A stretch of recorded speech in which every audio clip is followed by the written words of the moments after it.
Meus queridos companheiros, boa noite. Que Deus, o nosso Pai, nos guarde em sua paz. Ao tempo de Jesus, a cidade de Naim era uma pequena aldeia, desconhecida por toda aquela região, porque Jerusalém era conhecida na grande Israel por ser a cidade prometida. Cafarnaum, a cidade dos pescadores, dos vinhateiros, das mulheres e dos homens do povo. Jericó, a cidade do comércio. Magdala, a cidade dos espetáculos noturnos. Mas aquela cidadezinha que ficava mais ou menos a 4 quilômetros ao sul do Monte Tabor, totalmente desconhecida por todos. Mas foi nessa cidade que o mestre dos mestres, aquele que viera à terra para nos trazer a mensagem do amor, fez com que ela se tornasse imortalizada na história, adentrando nas páginas do seu Evangelho, através de uma das diversas curas que ele realizou. O Mestre, acompanhado dos seus apóstolos, em certa ocasião passaram por ali, e ele encontra um cortejo fúnebre. Ali estava uma mulher viúva, desesperada, acompanhando o filhinho morto que seria despojado fora dos muros da cidade, nas montanhas escalabradas. A cidade em peso comparecia àquele funeral, porque era a grande perda daquela senhora. Já havia perdido o marido e agora o seu único filho. O que seria daquela mulher viúva, agora sozinha no mundo, que necessitaria do amparo, do auxílio de pessoas desconhecidas. E Jesus, que conhecia e conhece a todos nós profundamente, ao passar de fronte aquele esquife onde estava colocado o cadáver do menino, com a sua visão espiritual, ele percebeu que aquele menino não estava morto, ele apenas dormia. E aproximando-se da mãe, que chorava muito, disse-lhe com imensa ternura: não chores. O féretro parou, pois afinal Nazareno chegava naquela cidade acompanhado dos seus seguidores.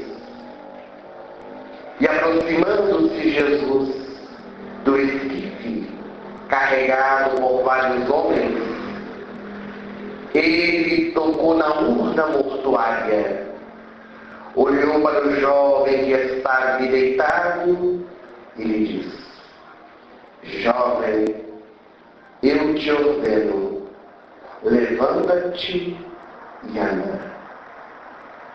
Como que por encanto, aquele menino abriu os olhos, assentou, olhou para os transeuntes que estavam em volta, todos assustados, e ele então começa a falar.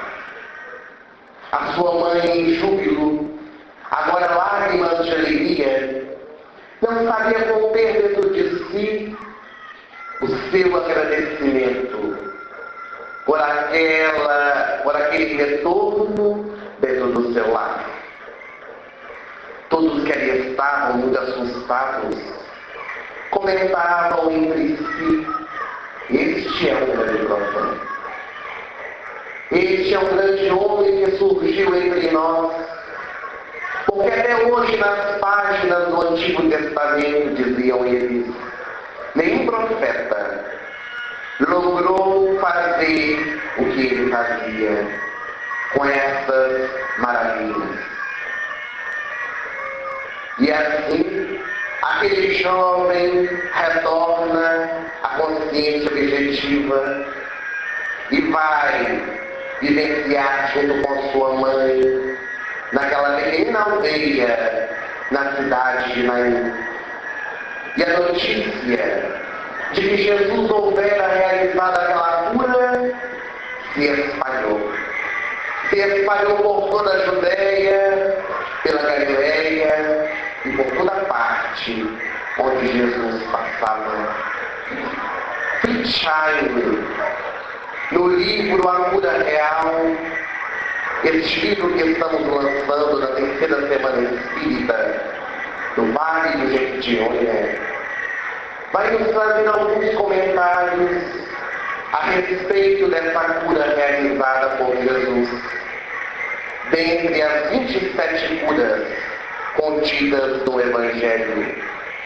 Em sua mensagem chamada Convite Reparador, ele vai iniciar dizendo que pelo simples fato de nós reencarnarmos, de nós nascermos na Terra, nós já estamos fadados a um final, a morte.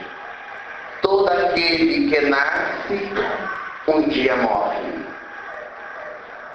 O corpo, que é este instrumento que nos serve de morada, ele deperece. Ele acaba com o tempo. As enfermidades, as doenças, fazem com que aos poucos ele possa degenerar.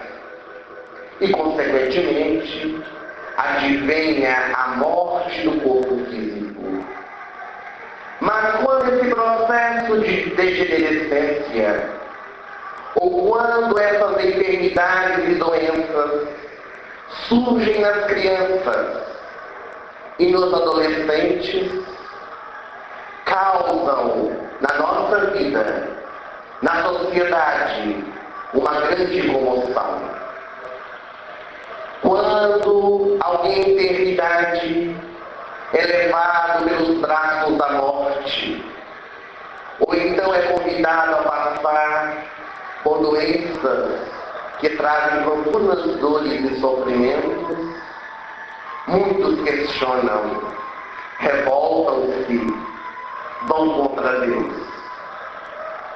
Mas isso se dá por causa da nossa visão apequenada acerca da vida.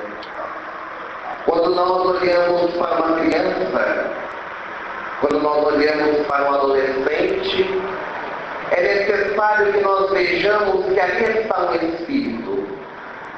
Um espírito que traz consigo conquistas inenarráveis, conquistas que vêm de uma larga trajetória, desde o momento que foi criado. Naquele instante, ele está vestindo um corpo infantil, um corpo juvenil, mas traz consigo as suas conquistas anteriores, tanto positivas quanto negativas. Enquanto a nossa visão estiver apequenada, nós não conseguiríamos entender a justiça de Deus. Porque é que uma criatura vive na Terra durante 80 anos, passando pelas maiores dificuldades e sofrimentos, e uma criança vive 5 anos, 3 anos, e é arrebatada pela morte.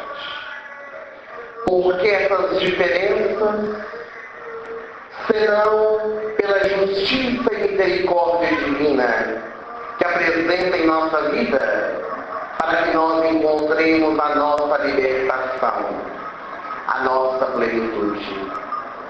A passagem evangélica narrada no Evangelho de Lucas, a ressurreição do filho da viúva de Naim, é uma experiência dessas que muitas famílias tem passado na terra a perda de um ente querido em eternidade. E com o coração despedaçado, aquela mulher pranteava o seu filho amado, acompanhando o cortejo fúnebre para colocar os despojos carnais do filho fora dos muros da cidade, conforme mandava a tradição. Mas quando o mestre encontra com ela, ele nota que aquele menino não estava morto. Ele apenas dormia, nas palavras do Evangelho. Porque aquele menino sofria de uma doença, hoje estudada pela medicina, chamada catalepsia ou letargia. Quando a criatura, ela fica no modo aparente da morte, mas está viva. A sua pulsação é mínima, que não é detectada muitas vezes pelos simples toques. São necessários instrumentos. Mas na época de Jesus, esses recursos não existiam. E quantos não foram aqueles enterrados mortos? Porque naquela época, quando alguém falecia, não haviam velórios como há hoje.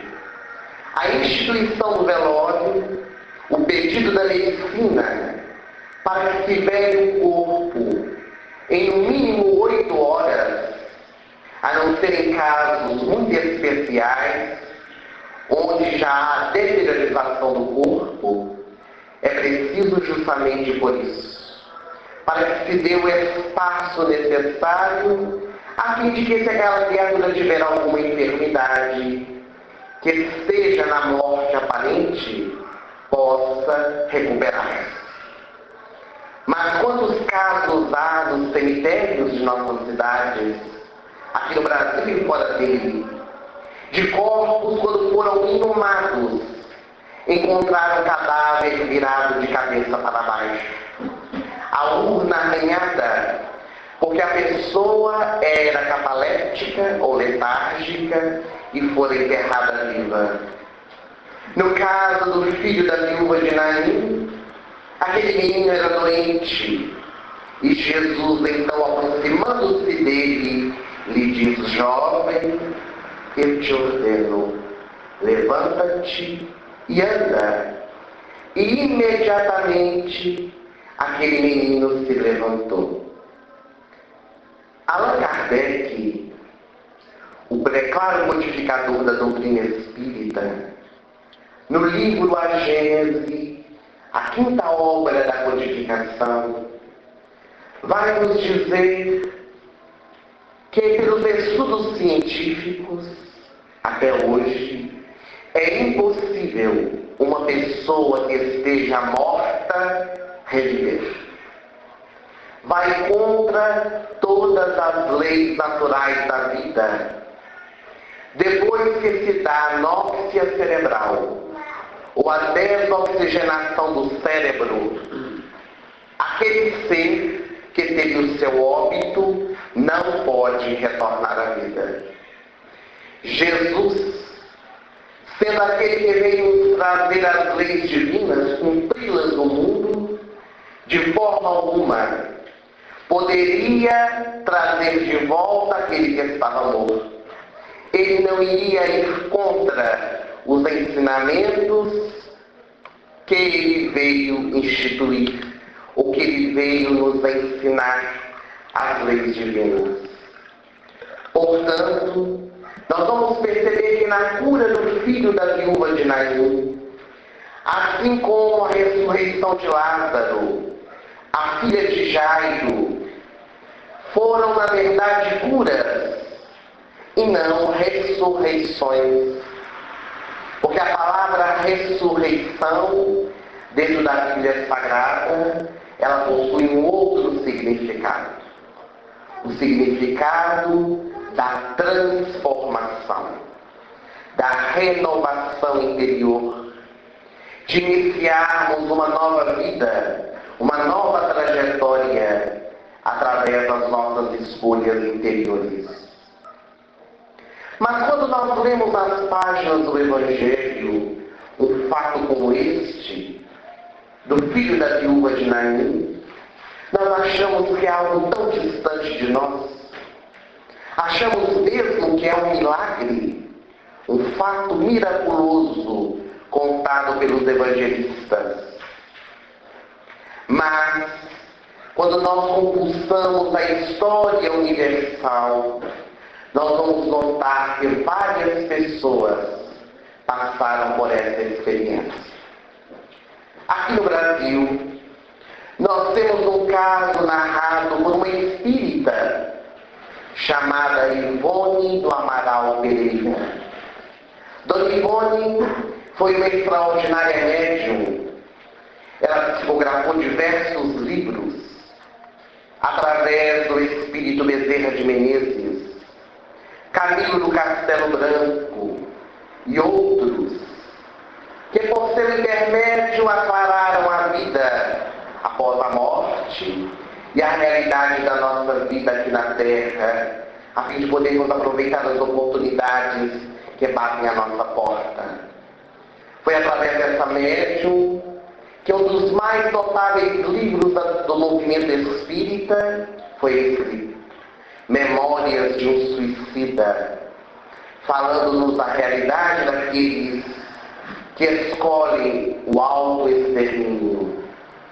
O fato é que no livro Recordações da Mediunidade, Ivone vai nos contar que quando ela tinha poucos meses de vida, ela nasceu numa pequena cidade do Rio de Janeiro, à época chamada Santa Teresa de Valença, hoje Rio das Flores.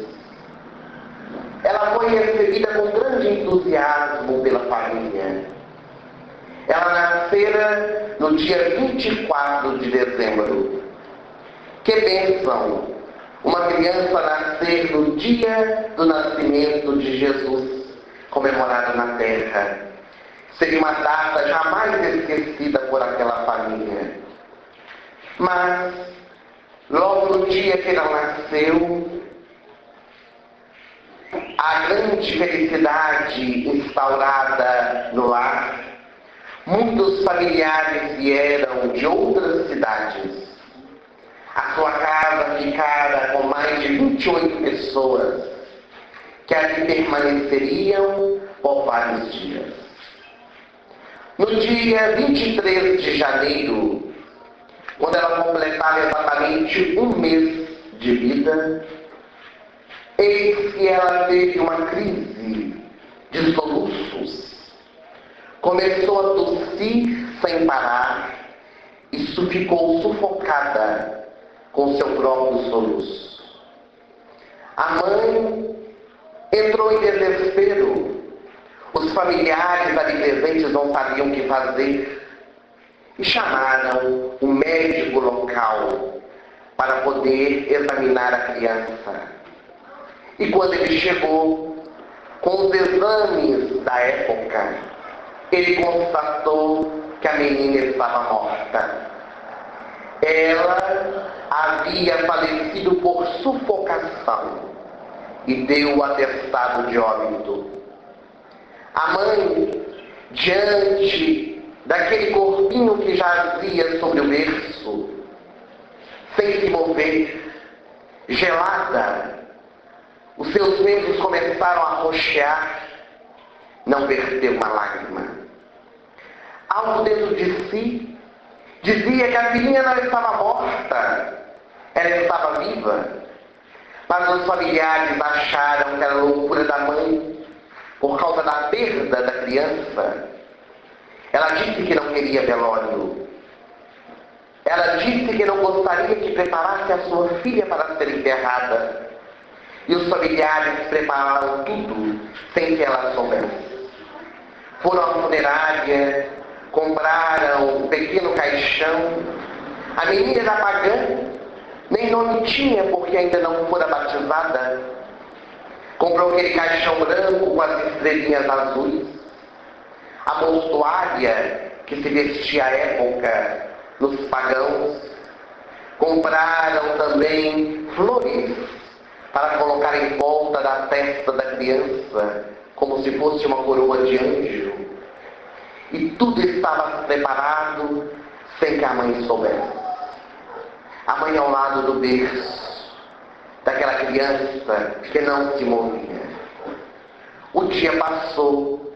Quando chegou a tarde, o horário marcado para o enterro da menina, a população de Santa Teresa de Valença ali estava reunida para participar do funeral.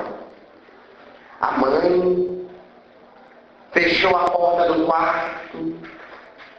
Ela, que era católica, ajoelhou-se aos pés do berço da menina e começou a orar. Elevou seu pensamento a Maria Santíssima, com todo o fervor da sua alma, e ela começou a dizer: Maria Santíssima, eu sofro com a perda da minha filha.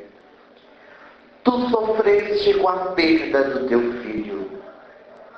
Eu gostaria de te dizer que se a minha filha realmente estiver morta, eu a entrego nos seus braços.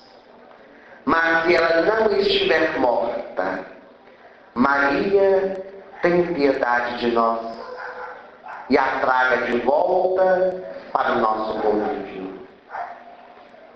E com as suas mãos suarentas, tremendo, a mãe colocou a mão no corpinho da criança, começou a acarinhá-la e, de repente, para surpresa sua e dos familiares, a menina começou a chorar. Ela começou a chorar em alto e bom som, e a família toda que estava ali reunida, a vizinhança, os amigos, vieram saber o que estava acontecendo. Era uma criança que sofria da catalepsia, da letargia, que retornava à vida antes de ser enterrada viva.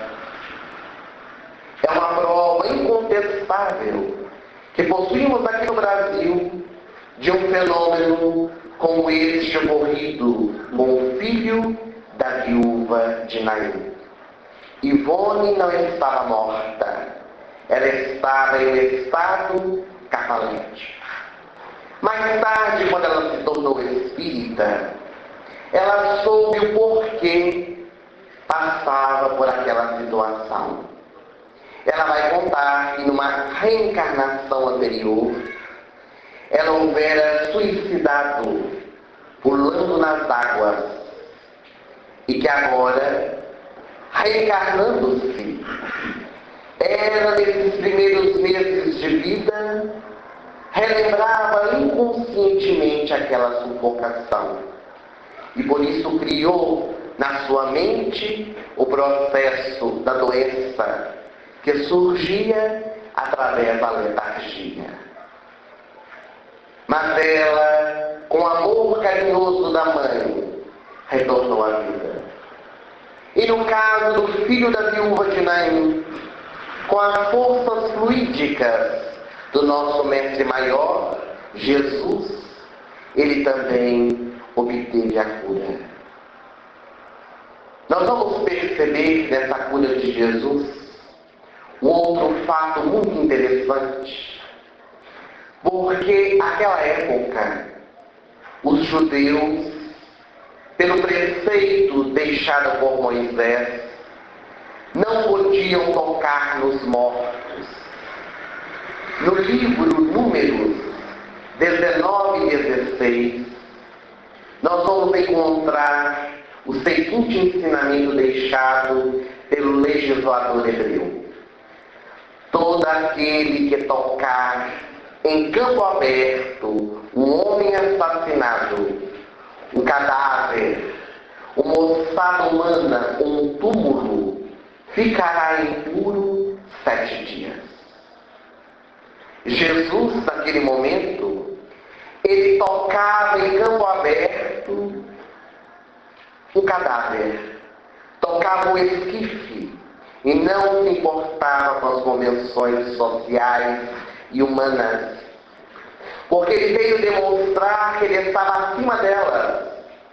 Ele veio nos mostrar e nos ensinar as leis divinas, aquela lei humana instituída pelos homens, inconcebível, porque nós não podemos supor que alguém fique contaminado, impuro, porque tocou um parente, porque tocou alguém que amava e que está morto. Eram os absurdos que eram criados na época, vivenciados a ferro e fogo por aquele povo que se importava com as atitudes exteriores, mas não se importavam com a transformação interior. O fato de Jesus ter tocado na urna mortuária daquele jovem iria modificar para sempre toda uma estrutura de pensamento do porvir, porque ele vai abrir campo para demonstrar que além daquele corpo, esse corpo físico que nós possuímos, há um espírito que nele habita, que tem vida, e este ser é que continua vivendo após a morte do corpo físico. O ser espiritual que permanece para a eternidade. E essa renovação da relação entre vivos e mortos é inaugurada por Jesus, quebrando esses paradigmas. Porque a mediunidade não é uma criação da doutrina espírita. Os vivos falarem com os mortos não foi através da doutrina espírita que iniciou, como muitos acreditam. Desde a antiguidade, os primitivos, os selvagens, evocavam os mortos nos cultos que eles faziam. Os pajés das tribos falavam com os mortos. No Egito Antigo, a civilização conversava com aqueles que haviam partido para outra vida. Jesus conversou com os mortos. Quem não se recorda no Monte Tabor, quando transfigurado ele conversou com Moisés e Elias, dois mortos que retornavam para falar com ele. Jesus conversou com os chamados demônios, os espíritos maléficos. Ele demonstrou durante a sua vida que é possível falar com aqueles que partiram. E quando ele acende essa íntima relação dos vivos com os mortos, bem mais tarde, através da doutrina espírita, nós vamos entender este fenômeno de forma muito mais detalhada. O Livro dos Médiuns, a segunda obra da codificação kardeciana, é um roteiro seguro para todos nós, aqueles que desejamos exercer a mediunidade com dignidade. No livro A Cura Real, nos comentários do nosso companheiro Charles, que vai falar acerca das curas e das falas do Dr. Fritz, ele vai dizer que coube ao Espiritismo, ao seu tempo, consolidar este processo. Demonstrar que realmente é possível essa comunicação com aqueles que nós chamamos mortos. Na história, quantas não são as mães que enterraram seus filhos e que dariam tudo para tê-los de volta? E através da mediunidade, quantas não foram as mães que tiveram seus filhos de volta, não em corpo físico, para os abraçar, mas para sentir a sua presença espiritual? E isso é incontestável, porque foi comprovado pela ciência. Quantas viúvas de Naim tiveram as suas lágrimas enxugadas por tantos médiuns que no trabalho digno e sério serviram de intermediário para que seus filhos retornassem, comprovando a imortalidade da alma. Francisco Cândido Xavier, o médium de Pedro Leopoldo, que depois mudou-se para Uberaba e se transformou na maior antena psíquica que já existiu. Centenas de jovens, de crianças, de parentes, voltaram através de suas mãos para escrever aos seus familiares. E eles, ao falarem de si, encontraram a consonância no coração daqueles que buscavam Chico Xavier. Outros médiuns, como Divaldo Pereira Franco, José Raul Teixeira, Wagner Gomes da Paixão, na atualidade, que em algumas circunstâncias também recebem mensagens desses parentes. Mas Chico teve a sua vida estudada por grandes pesquisadores, entre eles a doutora Marlene Nobre, presidente da Associação Médico Espírita do Brasil e do exterior.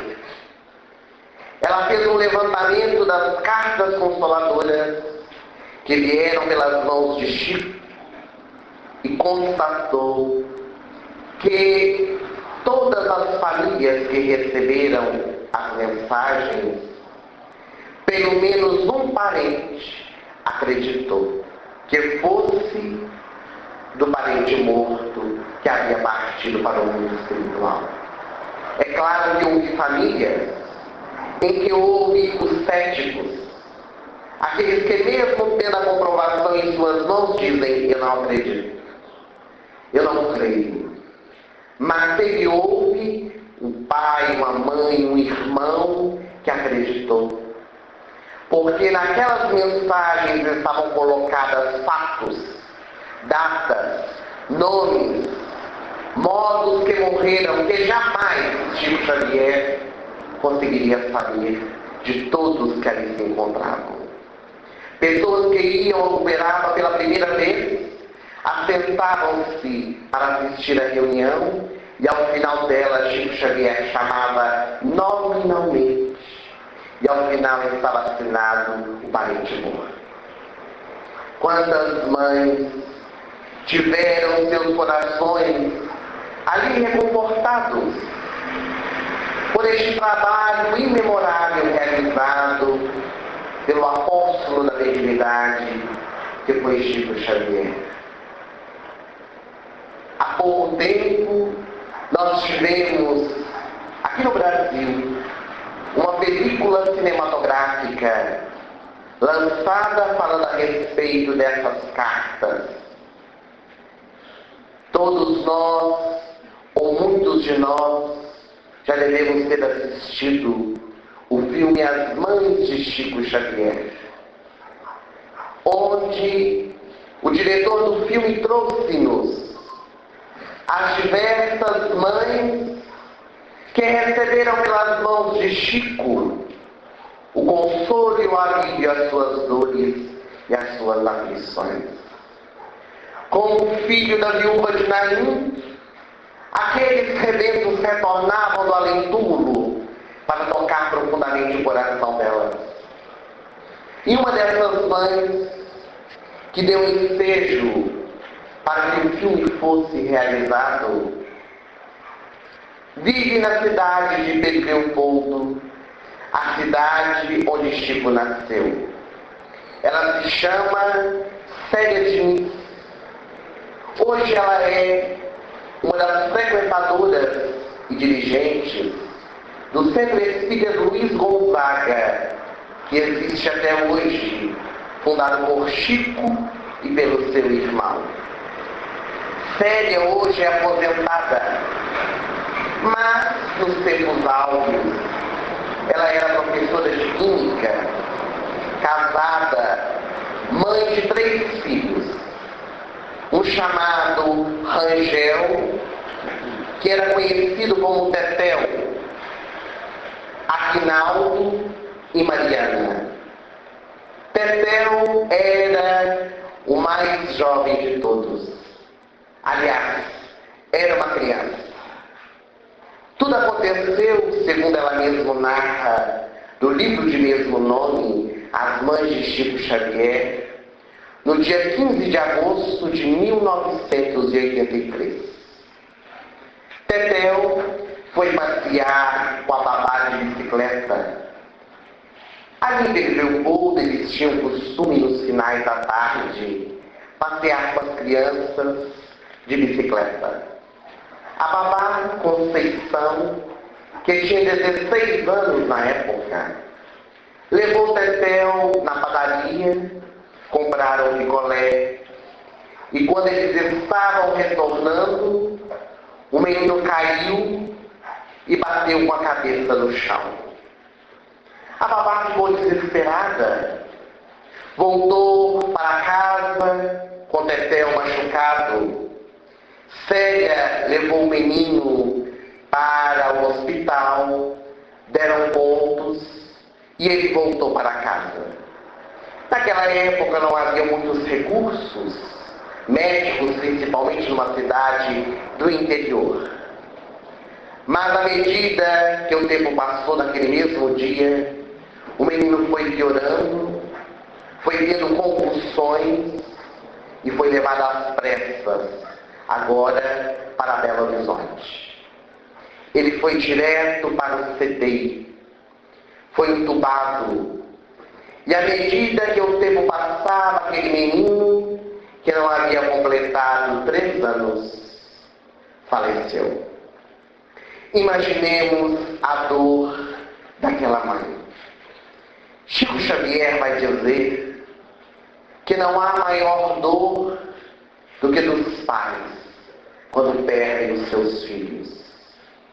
Porque o natural é os filhos enterrarem os seus pais.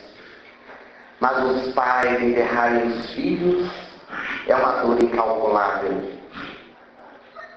E agora, Diniz passava por aquela experiência, a aflição, a dor, o sofrimento do seu coração. O marido revoltou-se, os filhos não sabiam como lidar com aquela situação. E à medida que o tempo passava, uma nuvem escura abateu sobre aquela família. Até que certo dia Célia lembrou-se que o seu pai havia trabalhado na fazenda Modelo, ali mesmo em Leopoldo, com Chico Xavier.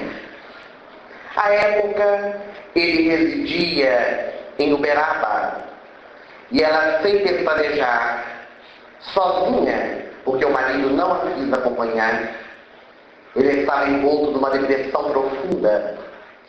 4 meses depois da morte do menino, ela vai para Uberaba. Quando lá chega, o coração dilacerado de dor, Chico Xavier abraça e sente com ela a dor da perda do seu filho. Chico Xavier era algo extraordinário. Sem que ninguém dissesse nada, ele dizia. E quando ela chegou, abraçou e lhe disse: como dói, minha filha. Eu sei como está doendo a perda do Tetel. Ela não falou nada. E o médium revelava para ela. Mas naquele dia, Tetel ou Rangel não iria escrever. Nem naquele dia e nem nos próximos 12 meses. Todos os meses, aflita, desejando notícias do seu filho, Célia ia para Uberaba. E a mensagem não vinha. Imaginemos a aflição daquela mulher. Com o marido cada dia mais fechado dentro de si mesmo, ela também aflita, deixou de lado os filhos, os outros que ficaram, deixava de lado o marido, e ela vai dizer nessa entrevista, dada pelo livro que somente quando nós perdemos um ente querido, nós sabemos o valor que ele tem. E que através da dor da perda, muitas vezes nós esquecemos aqueles que ficaram. É muito comum isso acontecer. Quando nós amamos um familiar e aquele parte para o mundo espiritual, nós esquecemos aqueles que ficaram conosco. Não nos valorizamos, mães que esquecem os seus filhos vivos. E é como se elas morressem junto com aquele que foi enterrado. Mas aquele partiu, aquele cumpriu a sua missão, nós continuaremos mantendo a nossa. A dor é natural. A saudade é a expressão do sentimento. Mas a revolta, a melancolia, a depressão, de modo algum pode chegar ao nosso coração. E Célia já não sabia mais o que fazer quando completou um ano da morte de Tetel. E ela sentada no meio das pessoas que ali se encontravam, multidões que vinham de diversas partes do país e fora dele. Quando ela viu enunciado o seu nome, o do seu marido e dos seus 2 filhos ainda vivos, só podia ser o seu Tetel. Ela levantou-se em prantos, ficou ao lado da mesa como de costume, enquanto Chico lia a mensagem de público, e ali não havia como negar. Minúcias eram citadas, nomes de familiares já desencarnados, fatos ocorridos no dia da morte de Tetel, que Chico Xavier não sabia. E ela viu naquelas linhas a presença do seu filho amado. Volta para a sua cidade, Pedro Leopoldo, leva ali o seu filhinho de volta. Ele ressurgia do além-túmulo para dizer: eu estou vivo, mamãe. E quando ela volta para o marido, ele não acredita. Ele não acredita que aquelas linhas traduziam o seu filho que já estava morto. E ela continua o seu trabalho persistente de mãe para ajudar o seu companheiro que precisava de amor, de misericórdia, de compaixão, de entendimento. E somente mais tarde, numa outra carta, quando Tetel escreve, é que ele vai crer, através dos detalhes que ele dá, inclusive direcionando ao coração do Pai. É a presença dos Espíritos em nossas vidas, muito mais do que nós imaginamos. O tempo vai passar na vida de Célia. A família se recompunha quando um dia, numa noite escura, o telefone toca. Era agora Mariana, a sua filha de 27 anos, que estava morta.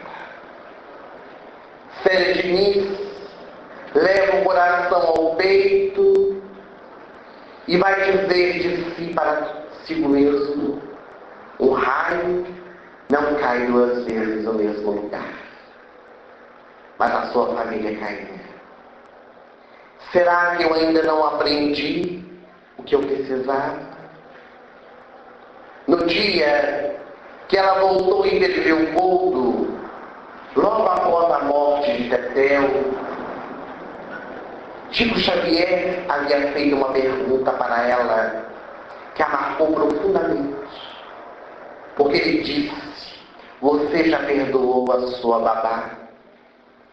E ela, com imensa ternura, disse para o Chico: sim, eu perdoei. Conceição não teve culpa. Ela amava Tetel. E por acaso você já agradeceu a ela? Célia olhou assustada para Chico e disse: agradecer. Agradecer a Conceição pela morte do meu filho? Sim. Você já imaginou se Tetel houvesse falecido nas suas mãos? Se fora você que estivesse dirigindo a bicicleta e ele caísse e morresse, você nunca iria se perdoar. Agradeça, minha filha, as dádivas de Deus. Já estava nos compromissos reencarnatórios de Tetel a sua partida. E depois, com a perda de Mariana, agora a filha mais velha de 27 anos, ela rememorava dentro do seu ser toda aquela dor novamente. Agora, pela experiência da vida, pela doutrina espírita que consolava, instruía e esclarecia, ela soube ter forças. O marido auxiliou, o filho Aguinaldo, o do meio, pôde, dentro das suas limitações, também dar-lhe força. E ela começou a viajar para dentro de si mesma, para avaliar o que ela ainda tinha que aprender. E todos nós temos, no convívio com os nossos familiares, com aqueles a quem amamos, nós precisamos saber que um dia eles se vão. Que um dia eles partirão, porque ninguém é eterno. Mas os nossos sentimentos permanecerão. A saudade continuará existindo. Porque qual é a mãe que não vai prantear o seu filho? Qual é o filho que não vai chorar pela perda do pai? É como nós pedimos para a água não molhar. É impossível. Quando há sentimento, nós choramos. Mas que esse choro não seja de revolta, não seja de lamúria, não seja contra Deus, porque Ele sabe o que faz. E todos nós temos a nossa hora. Com esta cura evangélica de Jesus, do filho da viúva de Naim, nós percebemos que ainda temos muito que aprender na nossa existência. Temos muito que valorizar, aproveitar as oportunidades que batem à nossa porta, valorizando a nossa família, os nossos filhos, os nossos pais, fazendo por cada um aquilo que estiver ao nosso alcance, para que depois nós não lamentemos. Damos valor quando perdemos. Depois que eles se foram, não adianta mais prantear pela culpa, porque o convite para realizarmos algo foi quando eles estavam ao nosso lado. É necessário que nós nos entreguemos, que nós nos auxiliemos uns aos outros na nossa estrada, para construirmos dentro da nossa família este sentimento duradouro do amor. Porque muitas vezes dentro da nossa família nós vivenciamos tantos outros sentimentos que não existem. Muitas vezes cultivamos o ódio, a mágoa, o rancor. Muitas vezes ainda não sabemos descobrir dentro do nosso coração o perdão, a compaixão, entendermos o outro como ele é. Não é aplaudir o erro, mas é aceitar cada um nas suas escolhas. E dentro da nossa família, conforme nos diz Emmanuel, pelas mãos de Chico Xavier, nós encontramos o cadinho depurador, onde nós cortamos as nossas arestas, onde nós desenvolvemos as nossas qualidades e virtudes e transformamos os nossos vícios e as nossas imperfeições. Porque é dentro de casa que nós mostramos quem verdadeiramente somos. Na rua, na religião, no trabalho, na escola, nós vestimos máscaras. Fazemos-nos ser aquilo que não somos para sermos aceitos na sociedade. Mas dentro de casa, porque acreditamos que aqueles que estão ao nosso lado são obrigados a nos aguentar, nós então desvelamos-nos e vivenciamos quem somos verdadeiramente. É por isso que dentro do lar, que estão os nossos afetos e os nossos desafetos, para que ao nos desvelar, nós possamos criar elos de amor, se eles não existirem, ou fortalecê-los, se porventura houverem. A filha, o filho da viúva de Naim, é trazido de volta para o convívio com a sua mãe, porque Jesus vê a necessidade daquele ser que não estava morto, que não precisava passar por aquela situação de ser enterrado vivo, retornar ao convívio familiar. Talvez ainda tinham que passar pelas experiências, ainda tinham que conviver e viver, respeitando a cada um na sua trajetória. E assim também nós vamos vivenciando junto com os nossos, percebendo a qualidade de cada um, relevando os erros, para que dentro do nosso lar sejamos os mais harmônicos possíveis. E se por acaso, dentro da nossa família, nós estivermos passando por uma situação tal e qual a da Célia, ou de tantas outras mães, ou se por acaso dentro da nossa família, recentemente perdemos um ente querido que muito amávamos e se foi, temos a certeza que a vida na Terra é apenas uma viagem, uma passagem muito rápida, mas que a verdadeira vida é a imortal do Espírito, e que eles continuam a viver, estão temporariamente afastados de nós, de corpos, mas os espíritos podem estar entrelaçados em vibrações de paz, de harmonia, de sentimentos verdadeiros, onde nós enviamos através da nossa mente aos nossos companheiros, familiares e encarnados, as vibrações através da oração, através dos bons fluidos, para que eles se fortaleçam também onde estão e prossigam a sua jornada, enquanto nós prosseguimos a nossa, para atingir a nossa redenção. Nós gostaríamos de encerrar a nossa participação da noite de hoje, trazendo um poema que foi escrito de forma intuitiva pelo Espírito Maria Dolores, que quando encarnada foi uma poetisa, e agora no mundo espiritual, cantando o Evangelho de Jesus. Pela mediunidade intuitiva do nosso companheiro Charles, trouxe uma mensagem falando sobre a cura do filho da viúva de Naim, que ela intitulou Enxuga o Pranto. Em Naim, um cortejo prosseguia, na tristeza de quem se despede da luz do dia. Entra na cidade a procissão cumprida, a consolar a viúva e mãe de um jovem.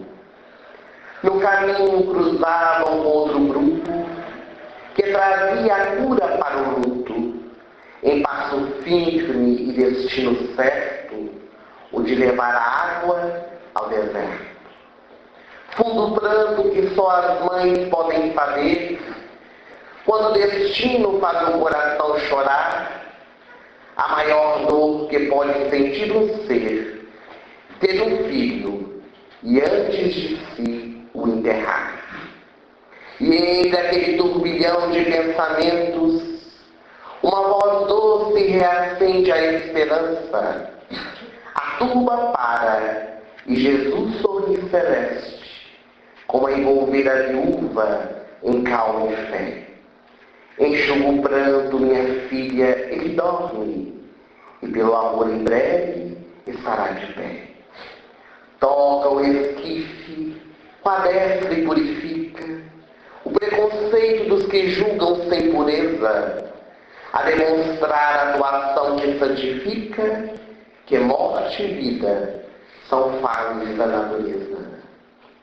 Quando o rapaz desperta eloquente, assentado sobre o próprio funeral, e agora a fé se renovava em toda a gente, porque o Rabi ministrara a cura real.